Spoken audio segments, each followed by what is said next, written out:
Gracias por estar hoy aquí en el Telediario. Gracias a vosotros. Muy buenas noches. Escuchábamos, lo hemos visto en otras ocasiones, llamar ilegítimo al presidente del Gobierno, al presidente Sánchez. Ustedes suelen decir habitualmente que defiende la Constitución. ¿No es eso un ataque a la Constitución? ¿No es un mensaje, digamos, antisistema, de alguna manera? Bueno, yo creo que al contrario. Nosotros entendemos que este Gobierno es legal, pero decimos que es ilegítimo, porque no es legítimo engañar a los españoles en una campaña electoral. El hecho de que hasta el mismo viernes de la campaña electoral el presidente del Gobierno dijese que no iba a pactar o aceptar los votos de los separatistas, o que los separatistas tuvieran la llave del gobierno y que no iba a pactar con Podemos, que hablase incluso del peligro de Venezuela, de las cartillas de racionamiento, pues entendemos que coloca a Pedro Sánchez en una situación de fraude y de mentira a los españoles y especialmente a los votantes socialistas. Pero usted sabe que, al menos jurídicamente, legítimo es algo que está de acuerdo con el ordenamiento legal. Ese juego de palabras, ese juego con los sinónimos en algo tan grave como decir que el gobierno de la nación no es legítimo, ¿no es algo peligroso de cara a la sociedad? Para nosotros lo peligroso realmente es saber y conocer quién manda en el gobierno.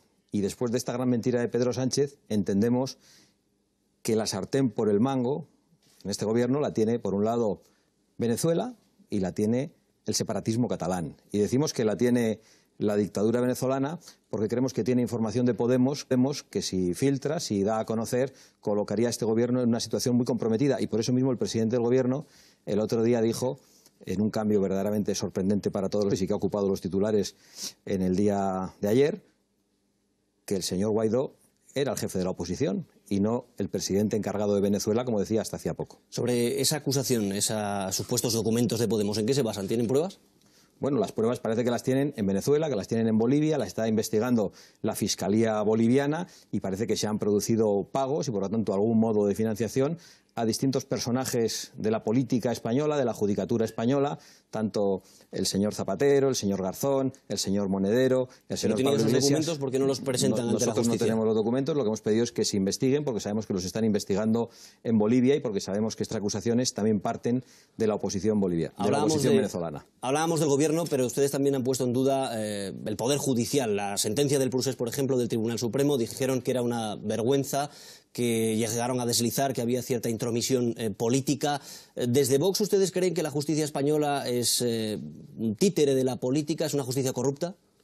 Yo creo que ese es el mensaje que lanzan precisamente los separatistas. Nosotros es verdad que hemos participado en el proceso, hemos sido los impulsores en gran medida por las querellas que presentamos en Cataluña del proceso contra el golpe separatista y no estamos nada satisfechos con cómo se ha resuelto, entre otras cosas porque tanto el juez instructor, la Fiscalía, de alguna manera Su Majestad el Rey con su declaración institucional, la abogacía del Estado antes de que llegase el señor Sánchez y la acusación popular que representaba Vox hablaban de un ataque al orden constitucional, hablaban del delito de rebelión. De repente cambió el gobierno, cambió la abogacía del Estado cambió su criterio y el Tribunal Supremo, para ofrecer unanimidad, rebajó las condenas a un delito de sedición y prácticamente nos venían a decir que se había producido una alteración del orden público en Cataluña y no un ataque al orden constitucional. Esa ha sido nuestra crítica y además la mantenemos. Respetamos el orden constitucional, respetamos los tribunales, pero creemos que tenemos el derecho a la crítica y además vamos a seguir haciéndolo si creemos que es necesario. ¿Pero cree que los jueces que dictaron la sentencia son marionetas, digamos, de los partidos políticos, de alguna manera? ¿Edulcoraron esa sentencia?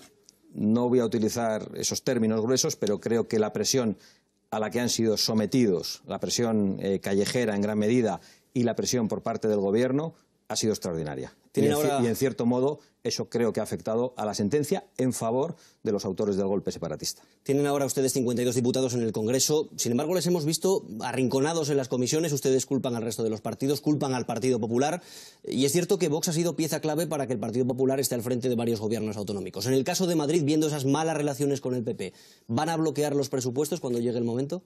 Nosotros lo que vamos a hacer es negociar ley a ley, por supuesto también las leyes de presupuestos, porque lo que hemos hecho en Madrid, en Murcia y en Andalucía es llegar a acuerdos de investidura. Es decir, nuestro compromiso con esos gobiernos termina el día de la investidura y a partir de esos días comienza el compromiso de esos gobiernos con Vox y en la medida en que dejen de cumplir o en el que contribuyan de alguna manera a la demonización de Vox, y no solo de Vox, sino de casi 4 millones de españoles que nos han votado, pues tendrán problema para lograr nuestros apoyos y probablemente tengan que buscar los apoyos entre aquellos con los que han llegado a acuerdos en el Congreso para excluir a Vox de todas las comisiones parlamentarias en una decisión verdaderamente sorprendente de la democracia española, teniendo en cuenta que somos el tercer partido. Con los meses que han pasado, ¿se sienten, no sé si decir, utilizados o que su apoyo ha sido gratuito? Me refiero al Partido Popular. Nosotros nos sentimos muy útiles a los españoles. Nosotros nos sentimos satisfechos porque cada vez más españoles nos agradecen sentirse representados en el Congreso. Sabíamos que esto no iba a ser fácil, sabemos que no nos podemos fiar de otros partidos políticos y yo creo que por eso hemos presentado una alternativa y creo que precisamente por eso mucha gente nos ha votado. Y creo que más gente va a hacerlo si somos capaces de seguir defendiendo sus principios. En medio de esas tensiones con el Partido Popular hay muchos elementos. Uno de ellos es lo que ustedes llaman el PIN parental. Me gustaría que viéramos unas imágenes. Es una cuenta de Vox, pero lo que vamos a ver, o lo que queríamos mostrarle, ahí lo vemos, es una performance, un vídeo grabado en un museo de Brasil, que a través de vídeos de cuentas de Vox se promocionó, digamos, relacionándolo con ese debate del PIN parental, relacionándolo, aunque no tenía nada que ver con el mundo educativo y con la enseñanza de cuestiones sexuales. ¿Qué opina Santiago Abascal de este tipo de prácticas por parte de las redes sociales de Vox? Bueno, me parece que hay que denunciar el acercamiento de la sexualidad a los menores.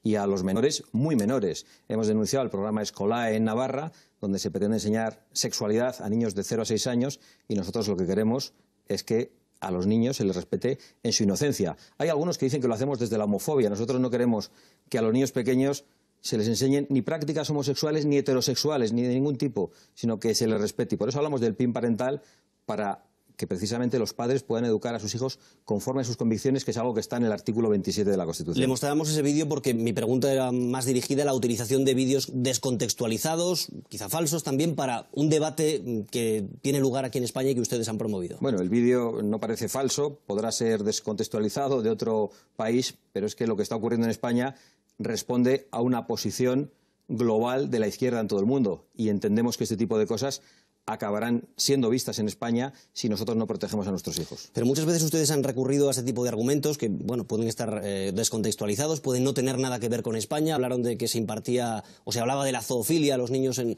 los colegios en Madrid. Este tipo de argumentos para marcar un debate que, según el Gobierno de Madrid, según el Gobierno de Murcia, no existe, no hay quejas de los padres, no hay adoctrinamiento.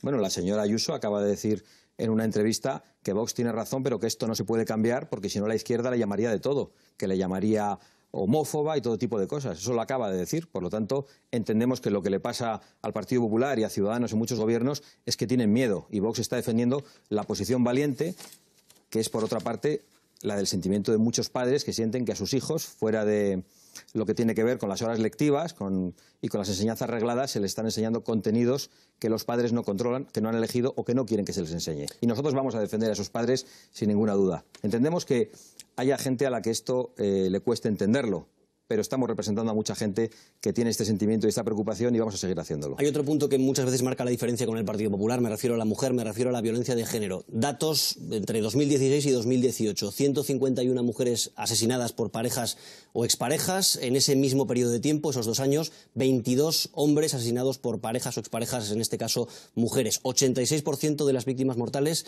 mujeres. Para Vox no hay un problema específico de violencia contra la mujer, no hay que tomar soluciones específicas. Para Vox hay que tomar soluciones específicas contra la violencia, sea contra la mujer, aunque sea la víctima fundamental, sea contra el varón, o sea, contra los niños, practicada esa violencia por el padre o por la madre en muchas ocasiones. Entendemos que la violencia es violencia, no hay que ponerle apellidos y vamos a seguir defendiendo eso. Y además es que hay muchas mujeres que piensan igual que nosotros. Han querido llamarnos machistas por defender esto con toda claridad, pero han encontrado una fuerza política a la que las etiquetas, los insultos y las estigmatizaciones no le asustan. Pero ante esa desproporción, estamos hablando del 86% de víctimas mortales, no veo un problema específico dirigido a las mujeres.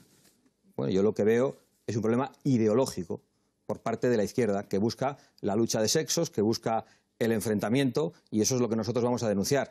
¿Que hay más víctimas mujeres? Eso es evidente y nosotros lo reconocemos, pero creemos que la violencia es violencia y que hay que combatir por igual la violencia contra un hombre y contra una mujer. Y, por cierto, no estarán funcionando esas leyes llamadas de género y las leyes de violencia de género cuando se están produciendo todas estas muertes y estos asesinatos de mujeres, con lo cual quizá tengan que hacer una reflexión los defensores de esta ley. También es cierto que han aumentado el número de denuncias y también las órdenes de protección. Ustedes se refieren muchas veces a que esta es una ley discriminatoria, pero el Tribunal Constitucional no piensa lo mismo, dice que es plenamente constitucional. ¿No les vale esa decisión del Constitucional? a nosotros lo que nos preocupa es lo que a muchos hombres les está pasando cuando son denunciados. Y es que inmediatamente son detenidos, pasan el fin de semana en el calabozo, esas denuncias se producen en muchas ocasiones los viernes y salen absolutamente suaves para declarar ante el juez, normalmente en mitad de procesos de divorcio. Eso nos preocupa. Estamos conociendo muchos casos en los que eso ocurre y que las denuncias acaban siendo falsas, sobreseídas, archivadas o inadmitidas. En alguna ocasión hemos dicho que la mayor parte de las denuncias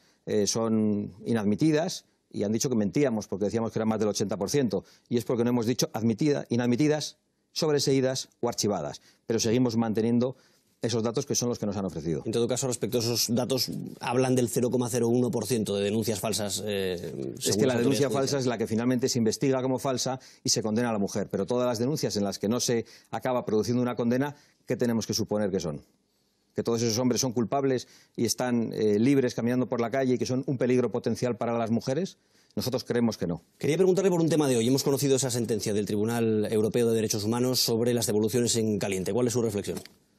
Bueno, entendemos que en este caso se da la razón a España a la hora de tomar la decisión de devolver inmediatamente a quienes entran ilegalmente en nuestro territorio y nosotros vamos más allá. Creemos que estas devoluciones se deben producir en caliente, en templado o en frío. Es decir, cuando alguien es descubierto ilegalmente en territorio español, debe ser expulsado. España tiene el deber de proteger sus fronteras y de lanzar el mensaje al mundo de que para entrar a convivir con nosotros hay que hacerlo llamando a la puerta, respetando las leyes y no saltando vallas, pateando a nuestras fuerzas de seguridad o hacerlo ilegalmente. Le preguntaba por la inmigración porque es una parte importante del discurso de Vox. Tienen en eso gran afinidad y buenas conexiones también con partidos europeos, antieuropeístas, calificados muchas veces de ultraderecha. Me refiero a Le Pen en Francia, a Salvini en Italia.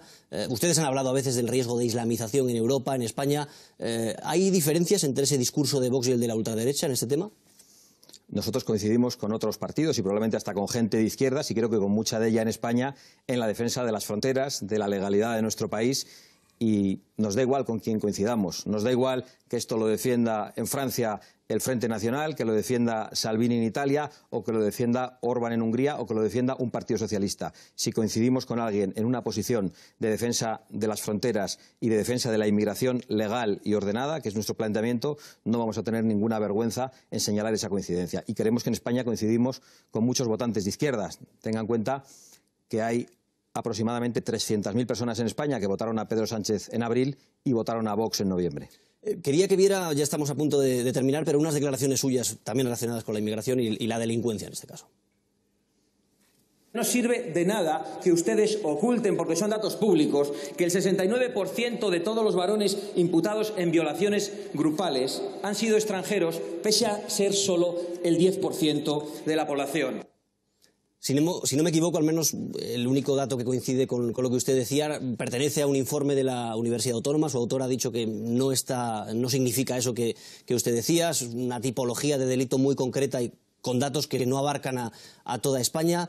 Muchas veces en este debate sobre la inmigración ustedes recurren a argumentos que están descontextualizados o que no son precisos. ¿No es demasiado peligroso en algo tan complejo, tan sensible, recurrir a documentos o datos parciales? Bueno, yo creo que lo que es muy peligroso es ocultar los datos, y estos datos son muy precisos, porque habla de un 69% de las agresiones cometidas en manada, que es algo de lo que se habla permanentemente, especialmente cuando los agresores son españoles. Pero en un caso concreto era cuando la víctima no conocía a sus agresores, ya estaba parcializando. Pero esos datos son así, es más, llegaron a decirme que había manipulado porque había cambiado un 1%, en vez del 69 el 70, creo que había dicho no sé si el 70 o el 69, y llegaron a acusarme de manipulación por eso. Pero esos datos no son nuestros, los hemos obtenido, los había publicado el Ministerio del Interior, y el Ministro del Interior el otro día dijo que las agresiones sexuales son cometidas solo en un 30% por los extranjeros en España, pero son un 10% de la población. Entonces, lo que nosotros es que queremos conocer los datos, saber cuáles son las nacionalidades que tienen esta tendencia más acusada, porque hay algunas personas en otras partes de la tierra que no respetan a la mujer, que piensan que la mujer es un objeto, que se la puede maltratar, que se la puede lapidar, que se la puede violar. Y nosotros queremos los datos, porque podremos elegir cuál es la inmigración que recibimos también en función de esos datos. Y creemos que no se puede combatir algo tan grave como las agresiones sexuales, bien sean individuales o en manada, sin conocer los datos y sin ofrecérselos a la población. Usted mismo decía que no hay datos oficiales. ¿No son acusaciones demasiado graves sin que estén...? Estos son oficiales. El 69%. El 69% en manada, del Ministerio del Interior y el 30% que ofreció precisamente Marlaska en el pleno del otro día sobre las agresiones sexuales. Insisto que era un estudio de la Universidad Autónoma y su propio autor ha dicho que no iban por ahí los tiros en este, pues en este caso. No es como lo hemos leído nosotros y lo hemos señalado en Twitter y nos parece que era muy preciso y muy concreto. Volveré a verlo al salir de aquí y además lo tuitearé inmediatamente con los datos, de nuevo. Santiago Abascal, muchísimas gracias por estar hoy compartiendo este tiempo con nosotros aquí en Televisión Española. Un placer. Un placer. Terminamos ya este telediario, edición especial, con entrevista al líder de Vox, a Santiago Abascal. Se quedan con El Tiempo, con Mónica López.